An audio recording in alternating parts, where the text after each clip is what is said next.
All right, Real 2K Insider here. We're doing a season review on the 76ers for my modern era roster on the PS5. Have not done a video in a while, have been slammed with work the last 4 months, and that probably isn't changing for the rest of this month. My schedule for this coming week is about as daunting as the one the Brooklyn Nets have, being matched up with the 76ers. The one saving grace that the Nets have that I will not be afforded is they'll actually get to go home after being beaten and battered by the end of this week. Um, we are recording on April 17th before Game 2 of the first round matchup the Sixers have versus the Nets. Before we get started, I never got a mother's love, so please subscribe, hit that like button, etc. Anything that's going to help boost the YouTube algorithm. If you like 2K roster content with a real world spin, you'll see more of it if you get channels like mine more popular. So we're going to be breaking down the ratings, badges, shooting tendencies. Those were all finalized using regular season tracking data. I'm going to break down my badge changes for the 2023 season and then dive in on individual players as well as an offseason outlook on each player. Somewhat up in the air as the playoff results will dictate a little bit, but I think for the most part the players are fairly clear. So let's dive in on the basketball reference stuff. Sixers record 54 and 28, third in the Eastern Conference, a 4.37 SRS rating, third in the NBA, pace 96.9 possessions per 100, 27th, or sorry, I'm saying that wrong, but 26.9 possessions per game, 27th in the NBA. 117.7 offensive rating, fourth in the NBA, and defensive rating 113.3 points allowed per 100 possessions, eighth in the NBA. 4.4 net rating, third in the NBA. Basically a top three team in the NBA and third in the Eastern Conference. That may tell you which conference was superior this year. In-season transactions, the Sixers didn't make a ton of moves this year, and they were relatively healthy for most of the season. Only a few injuries at the start of the year to Harden and Maxey. Embiid missed a handful of time here and there, but no major injuries. Matisse Thybulle got traded for Jalen McDaniels at the deadline, and then Dwayne Dedmon got signed to the 15th roster spot at the buyout market. That was otherwise kept open for the duration of the season. So pretty minimal, minor roles. And then a quick note on positions. My guard positions are inverted from the 2K Sports roster. I basically have position to me is largely who you guard, not what role you play on offense. Like LeBron James, for example, has been a small forward for the vast majority of his career, even though he dominates the ball on offense. So James Harden, 2K's had him at point guard for like the last couple of years. Kind of dating back to like when he was with the Houston Rockets, he was a point guard. But now he's with the 76ers. He hasn't really been playing that role defensively. Offensively, he runs the offense, but he's not matching up with anybody on defense at the point guard spot. That would be Melton and Maxey. And you'll note that, like with Harden, I have his second position as small forward. It's because the Sixers run these three guard alignments, and it makes a lot more sense to have Harden as a small forward than it does to have two 6'2" guys. One of these guys as a small forward, as that's essentially who he's matching up with. Harden at a 6'5", 220, obviously can guard up a little bit. And that's a big difference from 2K. They have Harden and Milton as the point guards, which they technically are on offense, but they are not guarding opposing point guards. And this is all reflected in the lineup data, which is where I derive my positions from. Earlier in the season, I did have Harden at point guard, but the Sixers weren't running those three guard alignments at that time. They were still giving Matisse Thybulle some run, etc. And that was also partly due to DeAnthony Melton being a shooting guard with Memphis last season. So once, especially when Melton became like the starting guard, because because you're also basing it early in the year based on like what happened last year. I was inclined to not make that change, but as we got to like the halfway point, it became obvious. And one more other note with the positions is Doc Rivers teams. They don't have much positional versatility. You'll notice all the centers don't have a secondary position. A lot of these guys don't have secondary positions like George Niang, etc. Really, the only guys that are playing like two positions would be Harden, Melton, like 10% of the time, and Tobias Harris would probably be the main one playing the four in small ball lineups. So let's dive in on the badges, and we'll be going over just a few categories where there were notable changes from year to year. Starting off with the finishing badges that I focused in on. Aerial Wizard, Tobias Harris and Jalen McDaniels both went from a no badge to a bronze. This is basically your Lob City finisher badge, and they're pretty good finishers, or pretty good lob finishers for small forwards. Harris, both of these guys probably didn't have a badge for me last year because I think they were classified as power forwards. They're gonna get like one alley oop every 4 games, which is solid for a small forward, but nothing special for like a power forward. And Montrezl Harrell and Dwayne Dedman, they both lost this badge. Dedman was a bronze, Harrell was a silver. And that's a pretty big development for Harrell because so much of his career has really been predicated on being a really good role man, especially with like the Houston Rockets and the LA Clippers. So that's been part of his decline and why he didn't get to play much this year, why he was out of the rotation for the last couple of months with the Sixers. And then Fearless Finisher, the only notable change I have is Harden went from being a gold to a silver. And then McDaniels went from no badge to a bronze. Really, with Harden, he's getting older, and his and one rate dropped a little bit. I'll go over that once we break down his player stuff, but it makes sense. He's age 33. His athleticism is declining a little bit each year, so it could be a silver again next year. He could continue dropping down to a bronze. It kind of depends on what he does, how he takes care of his body moving forward, etc. Let's roll over to the shooting. Didn't have a ton of other changes worth noting. Agent 3. This is like off the dribble threes and stuff. Uh, Gold for Harden, which is down from Hall of Fame. I will again break that down when we get to him. But again, getting older, not creating as much off the dribble as he did the last few years. Certainly not as much as he did with Houston during his MVP caliber years. Tyrese Maxey Silver is a +1 from a bronze. And then D'Anthony Melton dropped to a bronze, and Daniel House, he went up. He gained it from no badge. And then Embiid actually lost the badge. Last year, he was assisted on 71% of his threes, which is a pretty low number for a center. And this year, that number was back up to 89%, which is kind of standard. So he did not really require a badge. Catch and shoot. Melton dropped down 1 point. In general, his offensive, he was a lot more restricted offensively with the Sixers than he was with the Memphis Grizzlies last year. So a couple of his badges downgrade relative to last year. And then Furkan Korkmaz was pretty much out of the rotation the entire year. He lost this badge.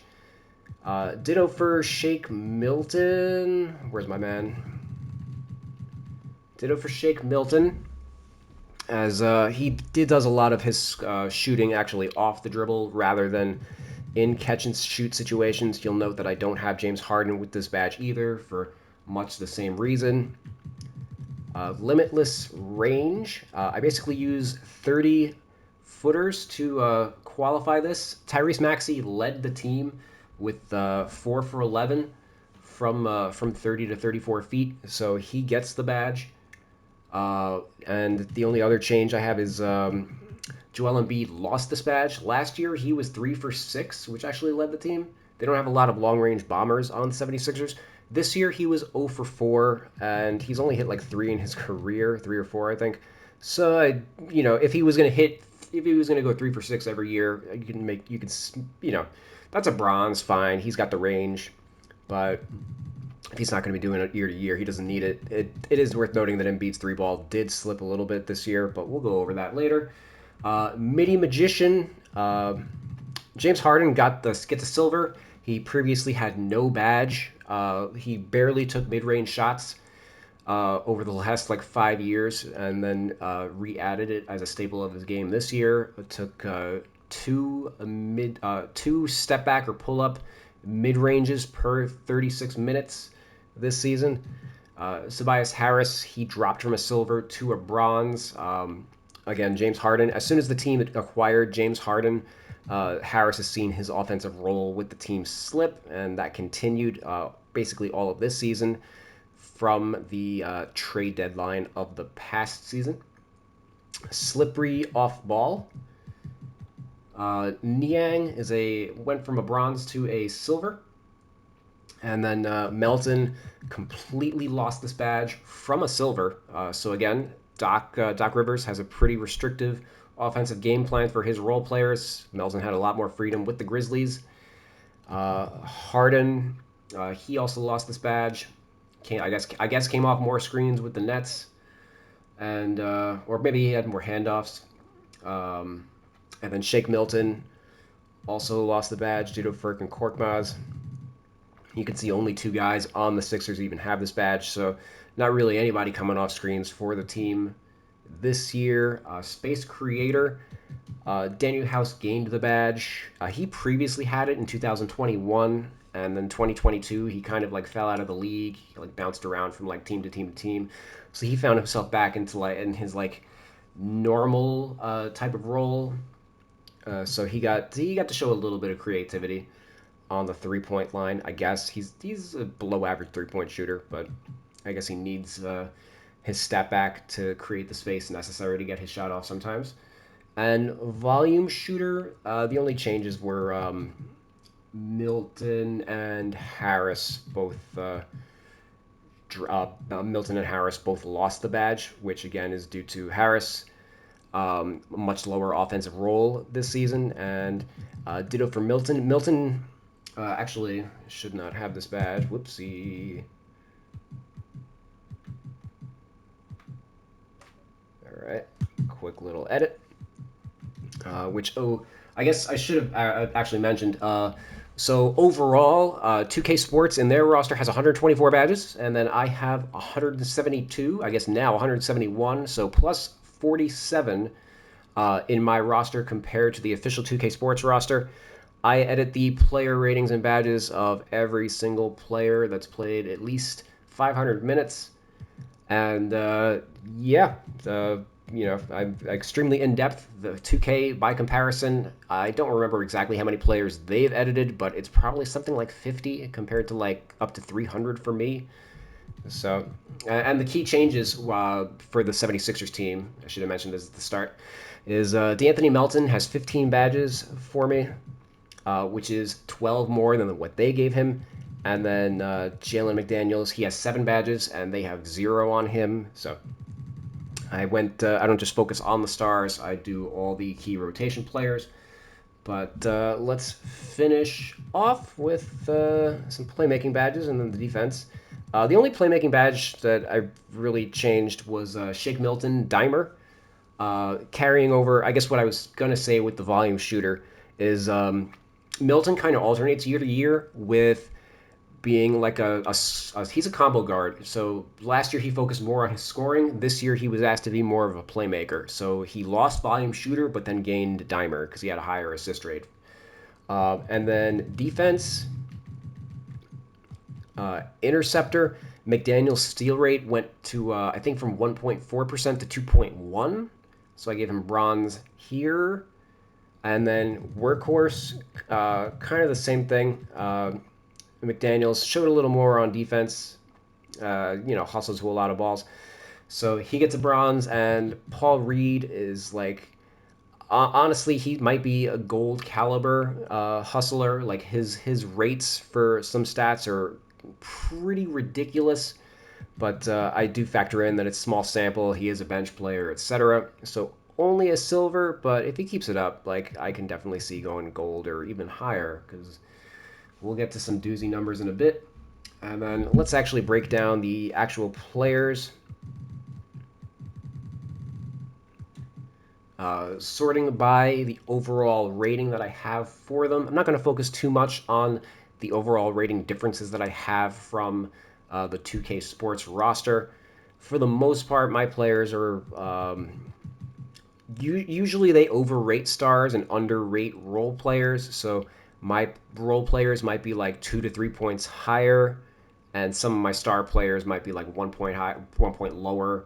Like Joel Embiid, for example, is -1. But James Harden's a +1. Tyrese Maxey's a -1. Harris is a no change. Melton, I think, is a +2. +2 here, +1. +1, +3, +1. You get the gist. But Joel Embiid, likely the MVP this year, led the league in scoring with 33.1 points per game, the 23rd highest mark in NBA history. The only players that have done higher than that in the modern era, as in the post 3 point line era. 37.1 for Michael Jordan in 1987, 36.1 for James Harden in 2019, 35.4 for Kobe Bryant in 2006, 35 for Michael Jordan in 1988, 34.3 for James Harden in 2020, 33.5 for Michael Jordan in 1990. You'll note that all of those players are shooting guards, so this is the highest scoring rate for a center. Basically in NBA history, or at least in the modern era, I should say. Otherwise, you're looking at Wilt Chamberlain um, is the only other high scoring center in. There's a reason why we don't. I'm not going to count those stats. Like the league was completely different back then, so a lot of the stats don't really translate due to the pacing, etc.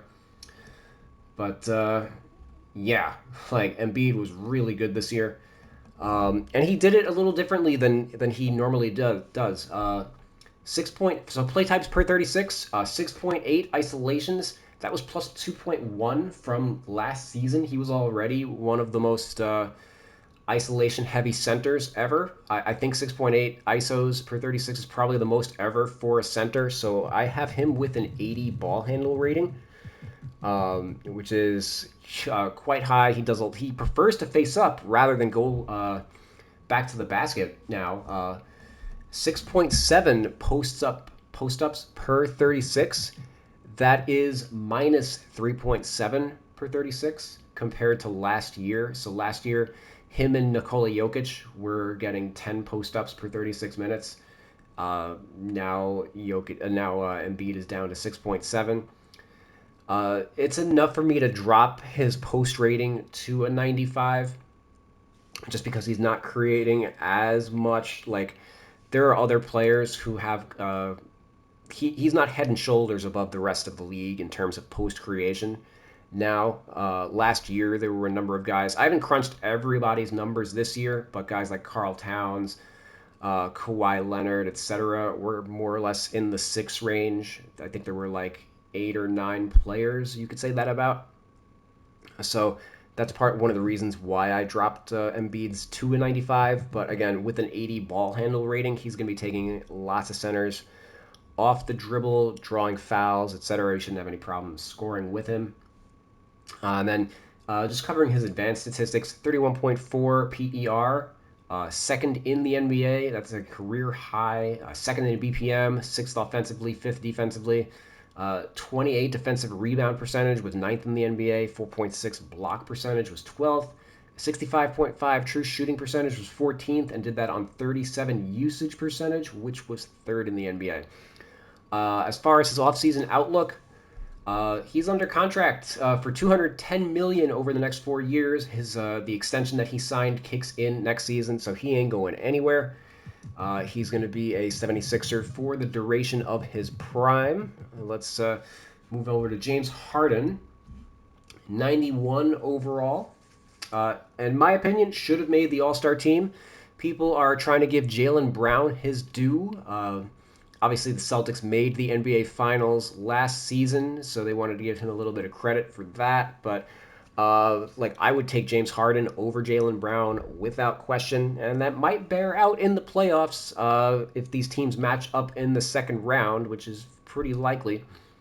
Um, Scoring volume and athleticism continued to drop a little bit with age for James, but he did bounce back with his shooting efficiency.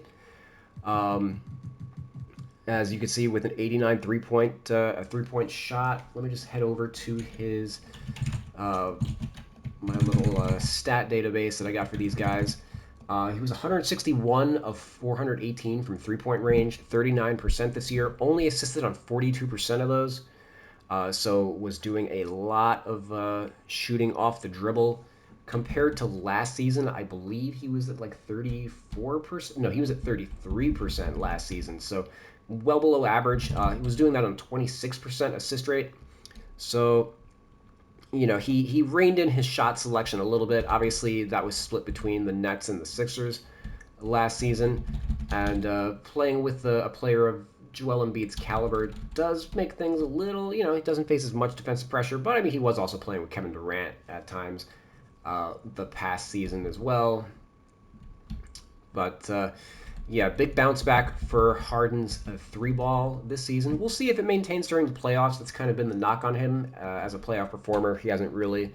He's always been a better regular season player than playoff player. But yeah, his aside from his efficiency, his the volume and creation continue to drop a little bit. 6.0 pick and rolls per 36 minutes was a -1 from last season. And 6 isolations is -1.3. So still elite, still creating a lot off the dribble. But, minus 2.3 possessions per 36 isn't nothing. I think I've got him at a 99 ball handle. No, 95. So that's actually enough. It was enough to drop him from a 99 to a 95 ball handle, and that's worth noting. He might drop to like a 90 the following season if that decline continues. And it is worth noting that actually, before I dump into the contract, just really briefly, I mentioned with the Fearless Finisher 0.6 and ones per 36 minutes. That was minus 0.2, so down by 25%. That's why I dropped him from a gold to a silver. And only one dunk this season. 2K still has him at an 84 dunk rating, which is fucking ridiculous. He hasn't deserved that in years. I have him at a 45 dunk rating. Again, only one dunk this year. He played over 2,000 minutes, right? I just got to check real quick. He played 2,135 minutes, and he only had one dunk. He's got an 84 dunk rating, though, with 2K. Come on, man. But yeah, so clearly his athleticism has been declining. The Sixers have a very interesting decision to make because Harden's got a $35 million player option that he will decline for his age 34 season. He took a pay cut uh, for this season so that the team could sign guys like PJ Tucker, Daniel House, etc. And he's going to opt out. He and Kyrie Irving are going to be the best free agents on the open market. And there were obviously him opting out last season and taking less money. Everybody thinks that there's a wink deal that he made with Daryl Morey. But there were reports during like the middle of the season that Harden would welcome a return to Houston. I personally think that's like a major smokescreen given the state of that franchise. Like if he does sign with Houston, it means that winning titles is not at all important to him. He just wants his money, which is fine. Everybody's got their own values, but um, I guess maybe we are talking about real money. If he opted out and the Sixers do intend to like not take care of him for opting out, then I guess I kind of get it. I think he's fair at 35 million a year over the next 3 years or something like that. I think that would be a fair contract for him, and then the 76ers can give him that fourth year to really take care of him. But if the Rockets are going to throw something like 40 to 50 million a year, taking him into age 38, I guess I would take that, right? And screw legacy. Um, just similar to the way that like Bradley Beal and Damian Lillard are getting paid for their loyalty with their respective franchises. They're not contending for titles, but they're the icon for their respective franchise. Maybe Harden wants to be that for Houston after taking a few after finding out the grass wasn't greener with Brooklyn and then eventually Philadelphia. I wonder if he does win a title this year, whether or not it makes it more likely that he would return to Houston, because then it would be like mission accomplished. But also if you win a title and you want to win another one, I don't know. But yeah, so big wild card for the offseason. Let's move on though to Tyrese Maxey. I think we talked about that a little bit. Um, he lost his starting job to DeAnthony Melton.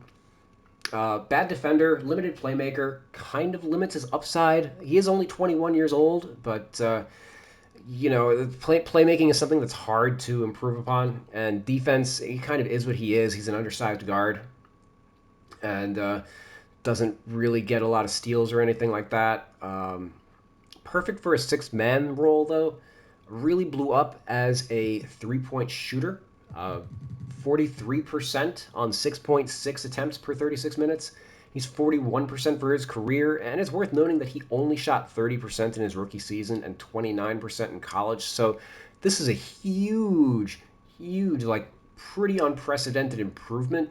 Like you could have looked at last season and thought, okay, fluke, but then he not only like he built on last season's production. So like obviously he plays a fair amount with Embiid, although actually not even because they stagger those guys, because he's in the second unit. So yeah, Maxi really improved his 3 point stroke, and again I mentioned that was one of the key tendency changes that I made is you got to get his three ball. He has to take more threes. As far as the offseason, he's entering his fourth seasons on his rookie contract, so he's extension eligible. Will likely come to terms with the Sixers regardless of what happens with James Harden. Obviously, if Harden leaves, Maxey probably returns to the starting lineup. But yeah, I'm actually a little shocked that Maxey didn't have more six-man buzz. A lot of it has gone to like Emmanuel quickly. Maybe he started too many games for him to be considered. I haven't actually uh, looked. Let me just click real quick. Okay, he started 41 games, which actually disqualifies him from consideration. I think 41 is exactly the cutoff. Or if it is, he started 41 of the 60 games he played. So if he started over 50% of his games, I'm not sure if he's eligible. But yeah, I think he's the honorary six man of the year to me. I think he's a better player than like Emmanuel Quickly and probably in the same tier as like Malcolm Brogdon, who's the other player who's being considered for it. Tobias Harris, 81 overall. Uh, Career high 60 true shooting on a career low 18 usage.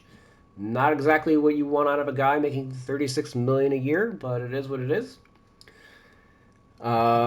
He got fewer inside touches this year, as they focused more as they just ran things more through Embiid and Harden, and he got to be more of a jump shooter this year, which is why he was more efficient on his three ball.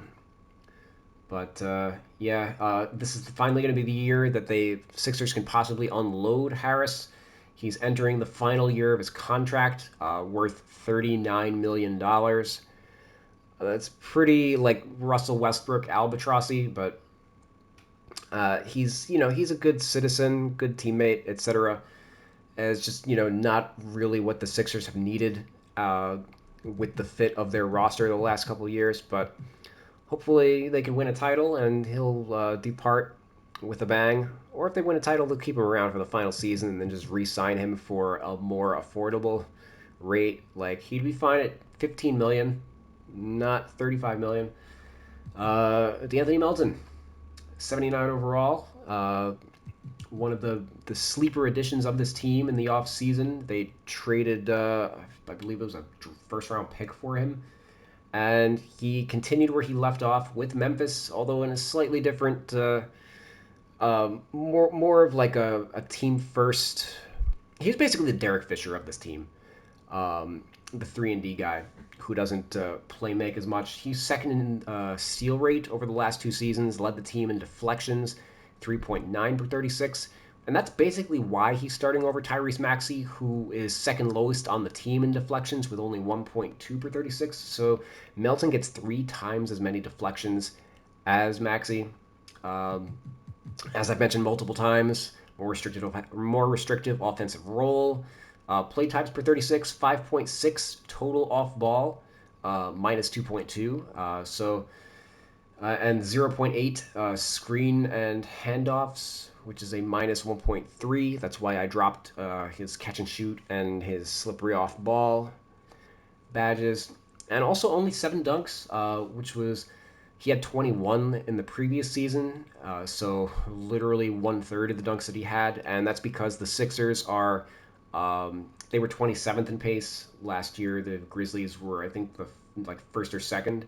They're a they went from being he went from a fast breaking team where he was the off guard to a half court team where he was technically the point guard. So obviously his dunk rate was going to diminish. Off season, he makes 8 million next year. It's partially guaranteed for 1.5 million, but that guarantees on July 3rd. Pretty easy decision to let that guarantee, since he is one of the starters on this team. 8 million to steal, and this was a great offseason acquisition for the 76ers. Let's go over to Jalen McDaniels, who also was a good acquisition for the 76ers. He went from 27 minutes per game with Charlotte to 17 minutes per game with Philadelphia. So a big playing time drop, although he did get more playing time at 17 minutes than Matisse Thybulle did, who only played 17. He was more efficient with Philly than he was with Charlotte, 40% from three compared to only 32% with Charlotte. Uh, and his offseason outlook, he's going to be an unrestricted free agent in his age 26 season. So definitely looking to chase the bag. Both sides are likely going to be open to a return. Another team could offer a bigger role. Again, he did play starters minutes with the Hornets. Philadelphia would likely need to promise him PJ Tucker's job, I think, and or move on from George Niang in order to get McDaniels to come back. Because I don't think that he's only making 1.9 million this year. I think it would probably require like 8 million, because there are definitely going to be teams out there willing to offer him starter minutes and like low end starter money. And I don't know.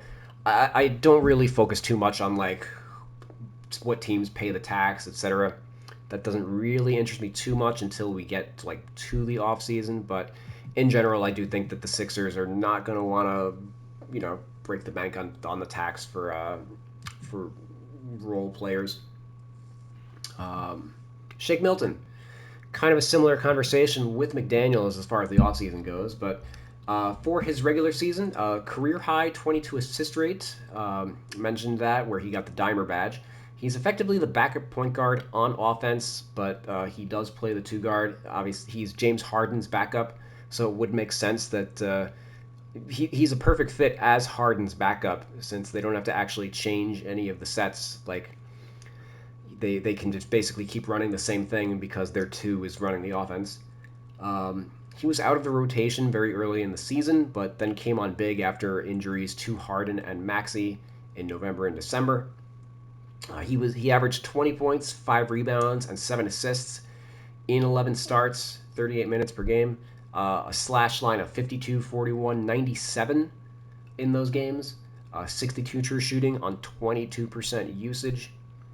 And he's going to be an unrestricted free agent entering his age 27 season. He spent the last 5 years in Philadelphia, totaling only $7 million in career earnings.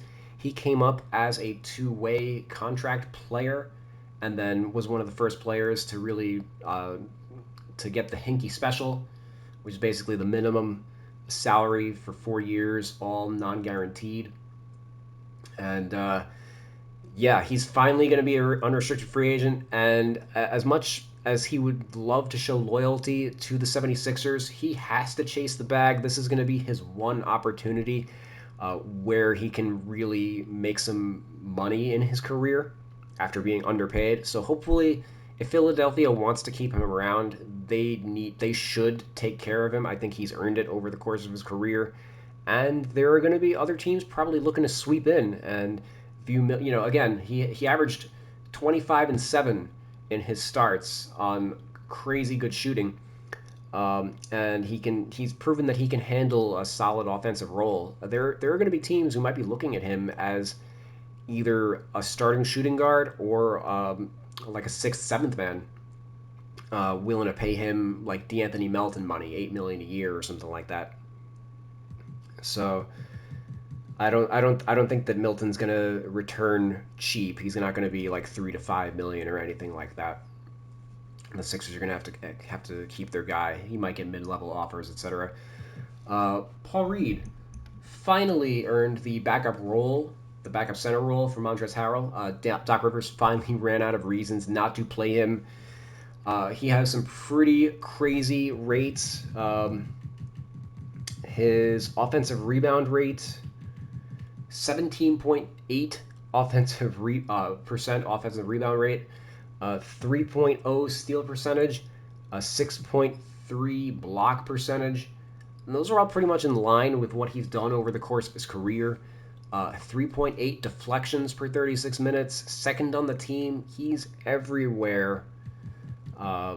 He's has one of the highest motors in the NBA, and despite only being 6'9", 210, that you don't need to be as bulky anymore as a center, as we've seen like with the Nets and Nicholas Claxton.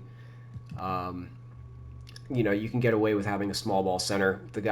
All the other guys that the Sixers have behind him, they brought in Dwayne Dedman and then ended up not playing him because Paul Reed broke out.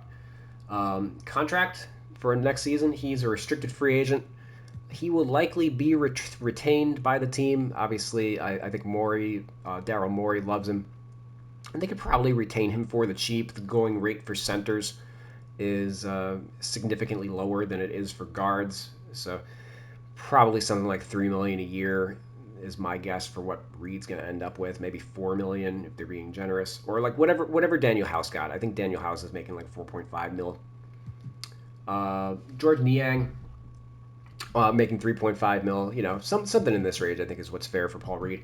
George Niang, career 40% 3-point shooter on high volume. Not much else to really talk about though. It doesn't offer much else on the court. A questionable value for contenders, I think, given his defensive limitations. I think he's definitely a playoff player, but like once you get to the highest levels of competition, like in the NBA Finals, etc., it becomes harder to play him because he just becomes an area of the court that you can attack. And so he might get pushed out. Like he might get pushed out of Philadelphia this offseason with like the addition of Jalen McDaniels and also the fact that they have PJ Tucker under contract. Like Tucker is like one of the biggest additions to this team because it means they don't have to rely on Niang in the playoffs to get that corner 3-point shooting. But as I mentioned before, I have a feeling that McDaniels, in order for the Sixers to keep him, they're going to have to give him more minutes. So I think Niang might end up on another team next season as a result of that. Worth noting that he was formerly coached by Quinn Snyder, who's now in Atlanta and they're not exactly loaded with shooting at the four. So maybe keep an eye on that. Let me just drink some water.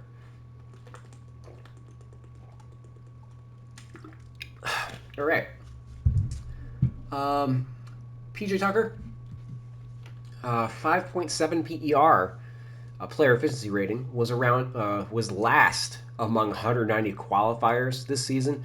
The next worst was Reggie Bullock with a 7.7. 6.5 usage rate was easily also last among 190 qualifiers. Also second to last, Reggie Bullock with 10.0 usage. So Tucker really was anemic to shooting the ball this season. 1.7 2-pointers per 36 minutes, 2.6 3-pointers per 36 minutes. 2.6 threes is minus zero point 0.9 from last season with the Heat. And he's owed 22.5 million over the next 2 years. The last season is a player option, but I have to think that he's probably pretty likely to exercise that, given that he'll be 39 years old, and his first season in Philadelphia wasn't exactly worth 11 million. Although if they win a title, obviously, it's PJ Tucker is one of the hardest players in the league to like tangibly measure because I don't like him being a 76. I still think he should be like a 78-ish in terms of value, but like he's essentially one of the worst finishers in the NBA. So only a 60 layup rating, a 40 dunk rating. He didn't dunk at all this season. So like these things essentially drag down his rating relative to like even someone like George Niang who doesn't dunk either. He's still slightly better as a finisher, but he's also much better as a volume 3-point shooter as well. Tucker's not, he's okay on percentage, but only 2.6 threes per 36. That's fewer threes than like even Joel Embiid takes.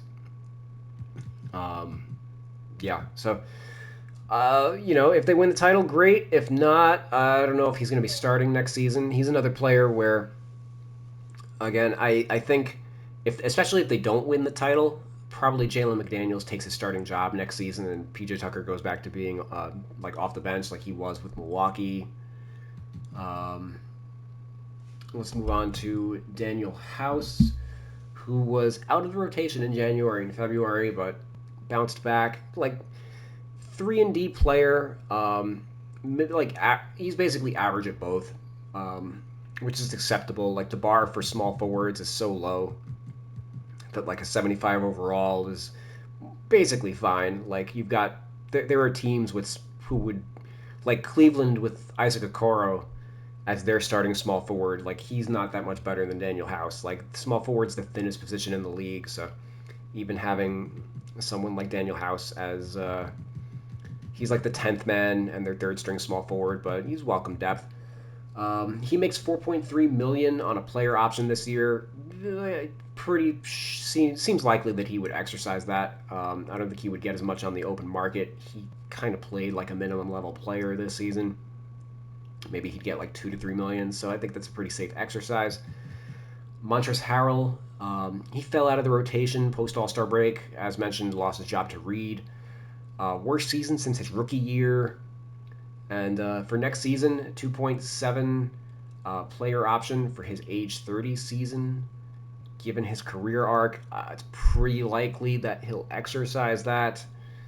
Um, he'll be I think he's fine as like a third center.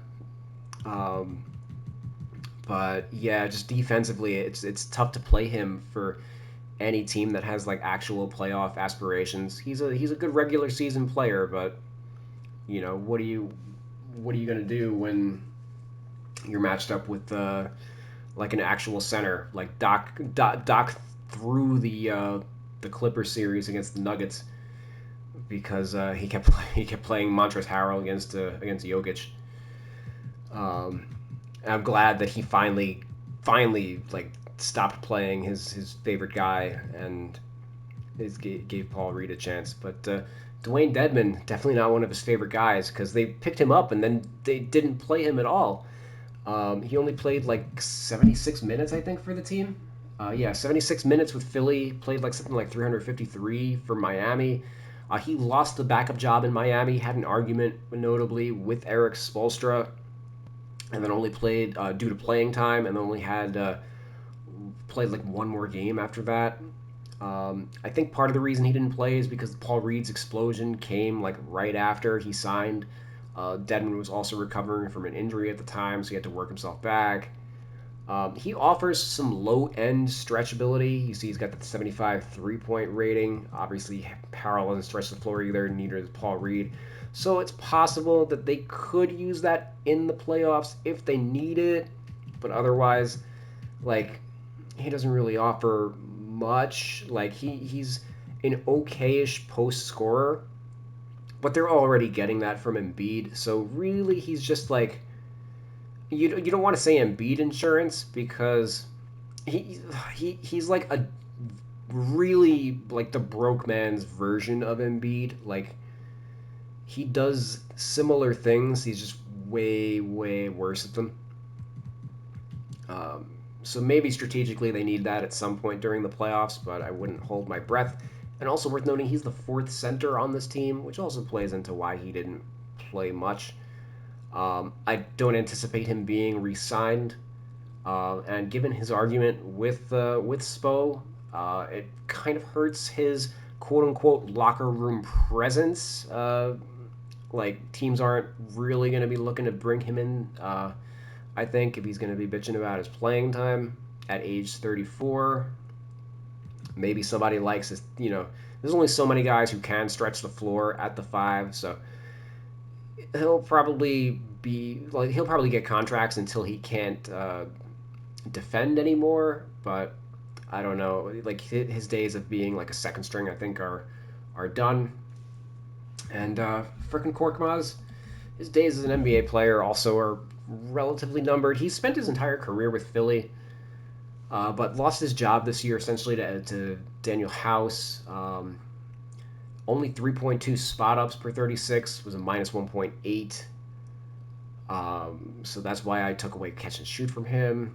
He's under contract for next season at 5.4 million.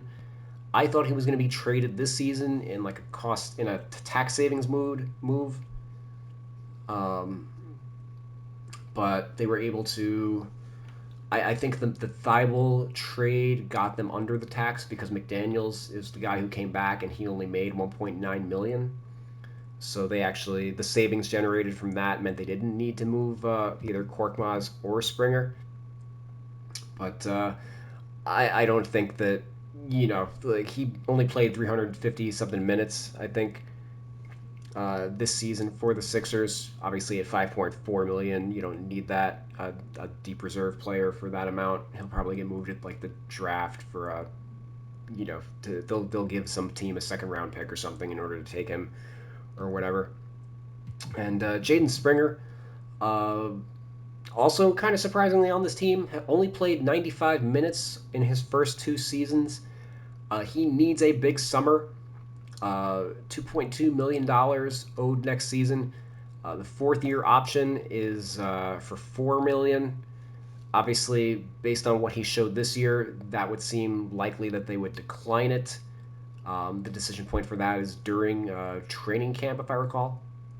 So he needs to have a big summer league and training camp, basically. Needs to establish himself as, if not a rotation player, then like at least a low end like third string. And I guess some of it's going to depend on what happens with Harden, whether or not they move Korkmaz, etc. Worth noting that he did play two guard in the G League, but when he was up at the NBA level, he was logging minutes at point guard, which is why I have him at the one. Otherwise, I would have had him at the two. And then the rest of the guys on this team, Mac McClung, your slam dunk contest winner, he was the starting point guard in the G League, and Louis King was the three. I think both of these guys are fine. I don't think they're looking at getting converted to standard contracts, but a lot. I'm not going to project too much forward on them, given all the variables in the draft. I don't know offhand what picks the Sixers have, if any. But worth noting that those three guys, part of the reason why they didn't play much at the NBA level is the Delaware Bluecoats won the G League Finals, so that ultimately limited the NBA appearances of those guys as they got additional run in the minor leagues. Otherwise, they would have played a little bit more in April. But anyway, now that we're breaking down these guys, I think it's time to end this video. If you liked this intensive 2K roster content, hit that like button. As mentioned before, I need all the support I can get, guys. Please, I'm drowning out here.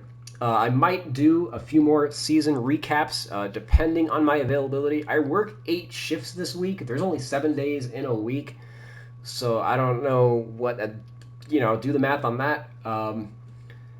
Yeah, let me know in the comments what team you'd want a breakdown of next.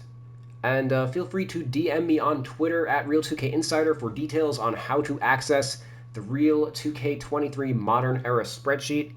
I will be offering some deals on the 2K24 Modern Era spreadsheet if you are already a 2K23 subscriber. So hit me up if any of that interests you. I think it's the best document uh, for the best roster document that is out there for NBA 2K.